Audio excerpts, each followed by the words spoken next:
Okay, thank you. Now we'll have the time to take a few questions. Beata from the front row. Thank you, Beata Pomecka at Polish Radio.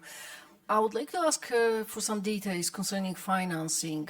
After today's discussion, what is the most favorable option? There were some calls, for example, to create a 1 billion euro fund to jointly borrow euros in order to finance the defense project. How realistic is that? This is the questions for the presidents and for the Polish Prime Minister in Polish, if I may. Panie premierze, powiedział pan, że znalazło uznanie takie inicjatywy, takie pomysły polskie jak obrona przeciwpowietrzna i tarcza wschód. Czy uważa pan, że do czerwca, jak wspomniała pani przewodnicząca, kiedy dokumenty będą gotowe, te projekty będą na liście kluczowych priorytetów w dokumencie unijnym? Thank you. You want me to start? Yes, you want yes, to start? please. Okay. So if we look at, let's say, 3 tiers that are possible for financing, it's the national budgets, it is the European Investment Bank, and then it's the private banking that we can use. And if I have a look at the national budgets, they are constrained, have been constrained so far through the new rules of the Stability and Growth Pact. For extraordinary times, it is possible to have extraordinary measures, also in the Stability and Growth Pact, and I think we live in extraordinary times. So we will look as a Commission deeper into using much more flexibilities. They are optional possible with the Stability and Growth Pact for defense investment and defense expenditures. So this gives much more fiscal space or leeway to the member states to increase their defense spending on the national level. There's a second option where I always think we have to keep the ranking order of how we move forward. If I take the advanced air defense, the proposal that Prime Minister Tusk was mentioning, lots of support. Everybody knows that no member state is able to deliver on a sufficient air defense on its own. But advanced air defense for the whole of the European Union, with the experience of the war at our borders, is absolutely necessary. So you take a common project, and then we can discuss how the common European financing is feasible. Here we haven't gone into details at the moment but the strong support for the proposal of Donald Tusk and Kyriakos Mitsotakis speaks for itself. And then, as I said, I think with the EIB, I think the lending practices will change. EIB is willing to do that, has earmarked already money that they could invest. And this then would have to be filled with projects from the European level. And finally, the private banking sector that is so far reluctant to finance defense projects. Here, I think we really have to speak to each other. Also, with the EIB changing its lending practices, it makes it easier for the banking sector, the private banking sector, to follow suit. You know, all in good time. I mean, I'm not ready to be too detailed and too concrete when it comes to timing, and I'm not sure if we will solve everything what is really interesting and vital from our point of view already in June. Sorry, it's Polish. Wszystko w swoim czasie. My musimy przede wszystkim przekonać, dzisiaj stało się to faktem i to mogę powiedzieć bezdyskusyjnie, przy stole już nie było nikogo, kto by oponował o potrzebie wsparcia przez wszystkie państwa członkowskie takich projektów jak obrona powietrzna czy wspólna europejska wschodnia granica. I o szczegółach będziemy oczywiście rozmawiali później, wszystko w swoim czasie, jak powiedziałem. Ja się cieszę, że nawet w takich w sumie niedużych sprawach, jak była różnica zdań na przykład między Francją a Polską, jeśli chodzi o sposób wykorzystania tego formatu, ten European Defence Industry Program.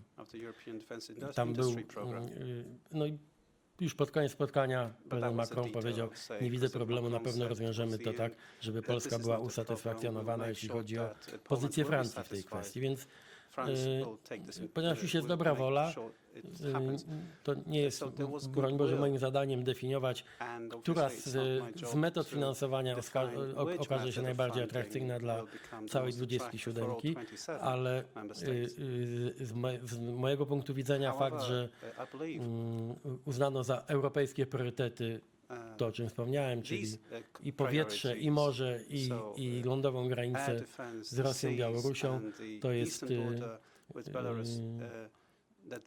tak naprawdę taki wstęp do decyzji i od tego na pewno się będzie odbywał. Okay. Ole, in the middle. Yes, thank you. Question for President Costa. Ole Ryborg from Danmarks Radio, Danish National Radio and Television. You discussed transatlantic relations today. In what way did you discuss the question of Greenland and the interest expressed in Greenland by President Trump and Vice President Vance? And in case you did that, is there a common European response to this, these comments that have come out of the US in the question of Greenland? Thank you. Well, thank you for your question.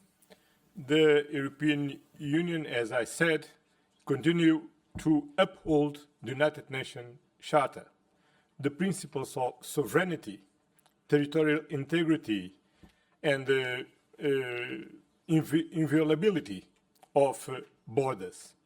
And these are universal principles.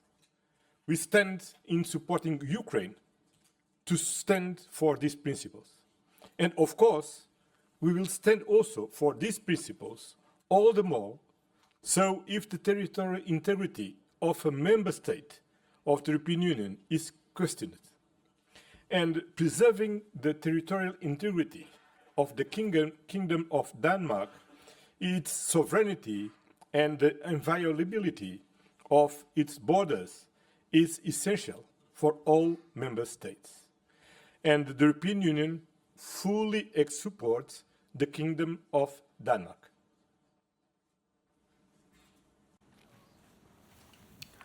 Henry. Thank you so much. Henry Foy, Financial Times. President Costa, you talked about political guidance on finance. You just heard President of the Commission list some options. If there was one thing that you think leaders now absolutely expect to be in the white paper, what would it be? To President von der Leyen, today Donald Trump said he would pause for at least a month the tariffs that you mentioned he imposed on Mexico after negotiations with that country. He said he will absolutely apply tariffs on the European Union. Are you confident that you, like Mexico's president, can also convince him not to do that? And to the Prime Minister, Tusk, the last time EU leaders talked about defense spending, you and German Chancellor Olaf Scholz had a pretty emotional argument about his refusal to even think about joint funding for EU defense projects. Today, did you get a sense that his opinion has changed? Thank you. Well, the meeting today was an informal retreat, a brainstorming day, and all the leaders brought to the table different proposals, different ideas, also how to funding our commitment on defense. All of us agree that we need to spend more, but also to spend better. That people brought ideas to engage together in common projects on joint procurement, to harmonize standards, to ensure interoperability, to avoid overlapping, to avoid duplication, but also new ways to fund. The President of the European Commission summed up very well the different levels of the discussion. How to create more fiscal space on national budgets. What kind of common funding we can develop to common projects or to fill the gap of common shortage on priority capabilities. And finally, how to mobilize private investment to develop and strengthen our defense industry.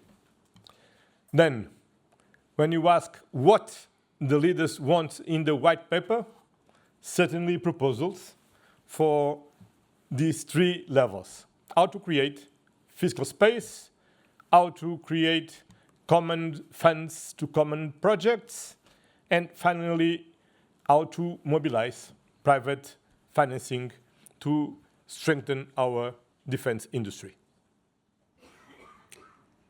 So on your question, And we count on the European Commission to deliver the white paper.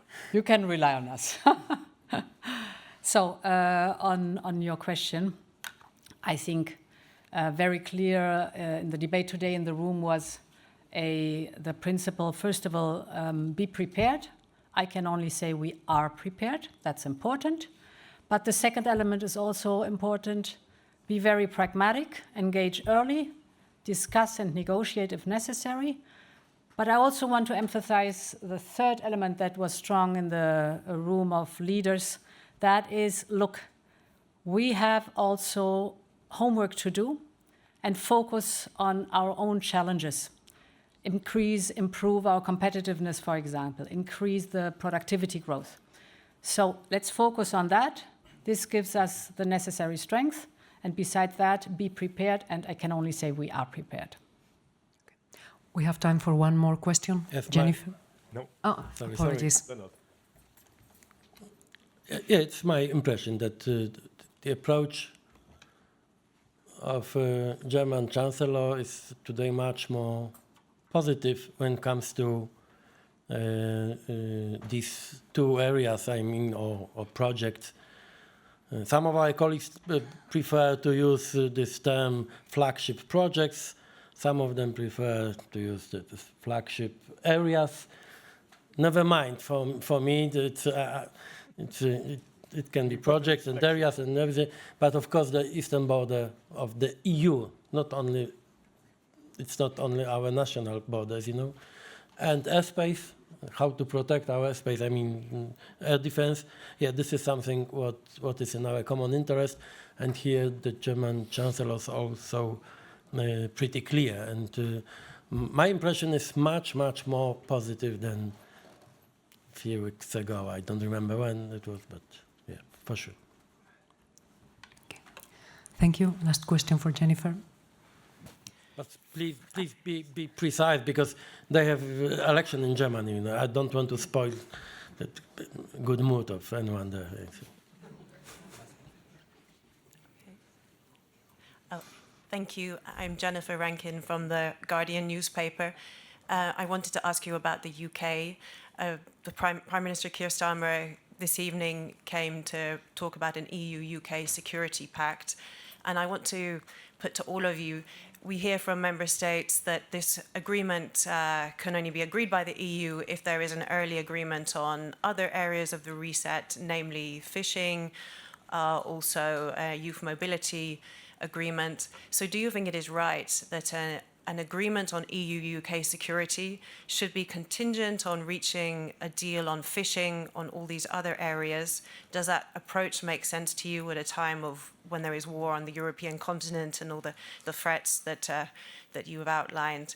Is that approach the right one to you? And in particular to the European Commission President von der Leyen, how do you propose to handle that sequencing as a Commission President? Thank you. Well, I'm very jealous because the great idea to invite Keir Starmer to our meeting came from Donald Tusk. But it's the advantage to have a large experience as the former president of the European Council. And it's effectively a great idea because everybody was delighted to welcome Sir Keir Starmer, and he contributes for our reflection and to say clearly that the United Kingdom and in the European Union are reliable and predictable partners. Today we talk about defense, and security. But United Kingdom and the European Union want to do more together. And we are looking forward to have our institutional summit in the UK, I think in 19th of May, and to engage with United Kingdom, not only on a reset, but effectively in the closest relationship as it will be possible to build together. Yeah, there is so much to explore and to work on in security and defense.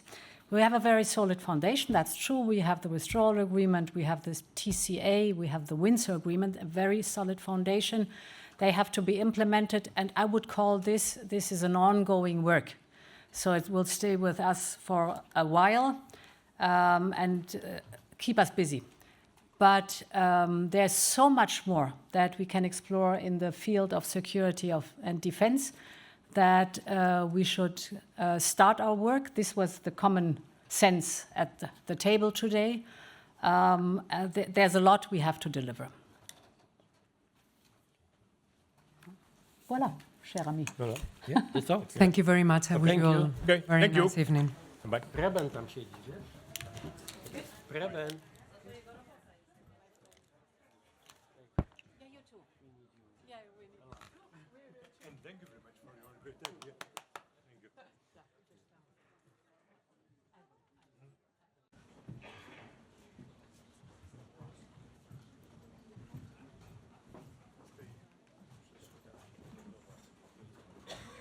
Hybrid attacks, the situation in the Middle East, our continent, and building the Europe of defense capabilities that should be developed as a matter of urgency in full coherence with NATO to further European Union added value. In the discussion today, as to be at the center of this effort, we must today, on average, the 23 member states also need European efforts to mobilize more private financing. The European Investment Bank has already, as for public funds, defense will be an important to everyone that we need to act faster than that. As in the European defense industry will not only help ensuring partnerships. The European Union's strategic partners each other. During the lunch with the Secretary General Mark Rutte, defending our values and upholding our principles, and the UK is our natural partner. And our meeting progress in our discussions on building the Europe of defense. We provided the European Commission and the Council will be dedicated to the European economy because as...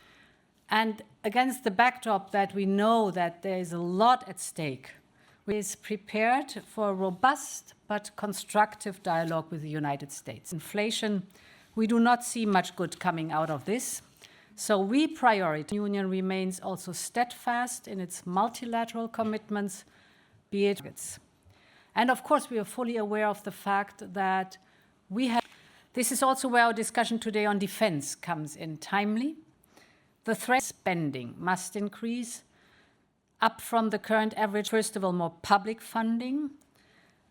I am willing to explore. We need to have a dialogue with the private banking sector, that it modernizes. It's amazing to see how fast the Ukraine industry has been built up. For example, if we spend billions and billions of taxpayers' money in June.